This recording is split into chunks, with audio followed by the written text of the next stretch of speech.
Thank you, President.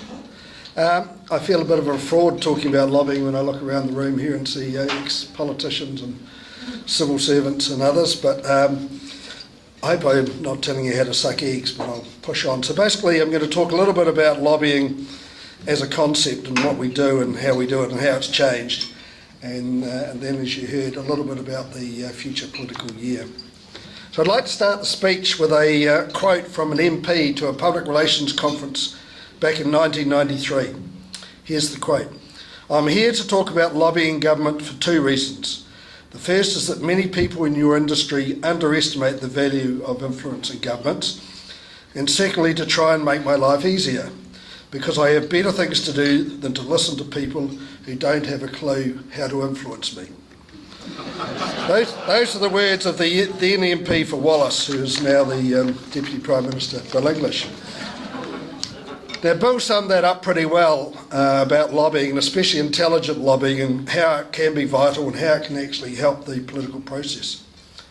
So before I go on, I'll sort of give my definition of lobbying. Very simple. It's sort of attempting to influence policy makers in favour of a specific cause. So who lobbies? Well, it used to just be corporates who used the word, but now you'll hear even kindergarten teachers saying they need to lobby on a specific issue. Some people are still a bit scared of the word. Some people talk about government relations or advocacy, or if you're a law firm, you'll probably talk about public law. But in the end, it's all the same thing. So how has lobbying changed over the years, and what are the secrets? Well, tomorrow I begin my 30th year as a lobbyist, and a vast amount has changed. But rather than bore you on stories of the past, I'll give you a bit of a focus on what you need to do today. Now, some of the old rules on lobbying, which were discussed in the Bill English speech many years back, still apply. So there's certain do's and don'ts, and I'll go over those very briefly. Number one rule is to be honest. Wellington is a very small town, and those who don't stay honest don't last. Some move to Auckland. Know your subject, do your homework. You've got to know the topic before you go and see anybody about it. You've got to know the people involved. You've got to know who your idea is going to impact and how it will impact them. You've got to know the local MPs if it's a regional issue. You've got to know the officials, the minister's staff, the researchers, the advisors. That's the sort of my day-to-day sort of task, is to always know those people. And as you can imagine, in Wellington, they're moving around a lot, so there's a new group coming in every week.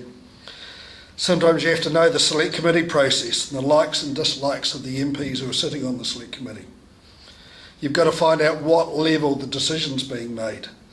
Some people believe lobbyists such as myself spend all their time at the beehive, but we actually regularly encourage our clients not to go anywhere near the place. If a mid-level advisor in a government department is the key person, then that's who you have to talk to. That's who you have to convince. If that doesn't work, then you obviously have to go higher up the ladder. What are some of the things you shouldn't do if you're lobbying? First of all, don't threaten. It never works, and politicians tend to have very long memories. Don't waste their time. As Bill English noted, MPs are very busy people, and if you're popping in just to say hello, then that's quarter an hour, half an hour of their life they'll never get back. Don't be indiscreet. If you tell a National MP everything you heard an hour earlier from a Labour MP, then they'll expect you to do the same next time, and suddenly the door will be closed. Don't run advertising campaigns against the government. If you have to advertise on a lobbying issue, you've normally lost the case already, and it often backfires. Don't CC the letter you're sending to an email to every other minister just because you think they might be interested. First of all, they won't be interested, and it'll go straight in the rubbish. A very simple thing, don't get their name wrong. I'm amazed at some of the times I see client information going to the ministers and they misspell their name. It's a very bad start to a relationship if you can't remember their name or don't write it down properly. What are the things you must do as a lobbyist? You must remind them of the public good argument. You're there to help the nation and society and the region. You're not just there to help yourself. So stress the benefits to other parties, not just for yourself. You must be a good listener. You've got to stay calm and rational. You must be available with extra information and make sure you get it to them quickly. And one of the most important things, you've got to understand both sides of the story. You've got a point of view to take, but remember, as a politician, whether it's local body or any decision maker really, they have to look at both sides of the argument. So remember, that's what they'll be doing when you put the case to you. So what's happened that's new in lobbying? Well, these days it's important to go to politicians not just with a problem, but actually go with a solution. We now have up to 8 political parties sitting in Parliament at the same time, and it's a way more complex process than it used to be. You've got to consult a lot more.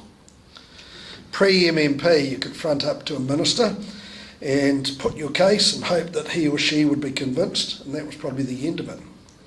Now you have to ensure that you have the numbers. Now, much of my day-to-day work can involve very small issues and just simple building relationships. But every few years you get a major project, and the lobbying discussion could go something along the lines of this. Minister, thank you for reading the material I provide to your political advisor. We've had quite a few meetings and interactions with her, and we think we've answered all the questions she's put to us. On her advice, Minister, we ran it past the offices of the Minister of Environment, Conservation and MB, and they all seem happy. DPMC, the Department of Prime Minister and Cabinet, they sat under one of the briefings and they're okay, and the Prime Minister Chief of Staff says he's relaxed. The 2 MPs in the district, Jim and Sally, they're pretty happy and they think the locals are on side. Now, Minister, we have also gained the tentative support of your coalition partners. We've spoken to ACT, United Future and the Maori Party, and they're all on side, so you will have the numbers to get the legislation through. Winston Peters says he'll support it to the committee stage, so that's also welcome. We will also, Minister, encourage all the supporters of this move to submit to the Select Committee, and for those who don't understand the Select Committee process, we'll be able to help them if they're a bit frightened about giving submissions. Now, Minister, you and I know who the main opponents are. We've listened to their concerns and we've tried to compromise as much as we can on a number of their demands. And that's helped a little bit, but fundamentally they just don't believe in what we're doing, so we can't do any more. However, we've got a PR plan in place and we've got a full communication strategy to ensure the locals understand what's proposed. We've carried out some polling and we're delighted with the high levels of support we've achieved. This polling data has also helped frame our PR planning. This will include public meetings, social media, brochures, advertising, etc. Everybody will have a chance to participate. At the same time, we'll be engaging separately with the key influencers, including the Council, Chambers of Commerce, ratepayers, citizen advice, Rotary, local iwi, unions, sports and community groups, and we're going to specifically brief key media in the area. Minister, we hope you and your colleagues can support the proposal. We believe it's got widespread support and it's going to be good for the country, but also beneficial to you and your electorate. Now, this is the sort of conversation that doesn't come up every day, and it possibly wouldn't all be done in one burst like that. But that's the new face of lobbying. You go in with a solution, not just with a problem. And you have all those wraparound things that they expect if you've got a major project coming up. Now, some of the things I do will require a couple of meetings and a couple of phone calls, but you still need to often get that level of support up across the whole of Parliament. I'll briefly name a few issues. I just thought to tell you what my day-to-day life is like. Here's some 5 issues I've worked on already this year in the last couple of weeks. One is Uber. Andrew Little has noted in his speech that it's the biggest taxi company in the world and they don't own a single car.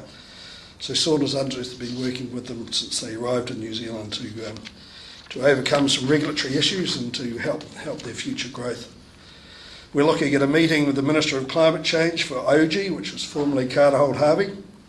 We're working on the government relations priorities for Huawei, Chinese telecommunications company that sponsors the Phoenix here in Wellington.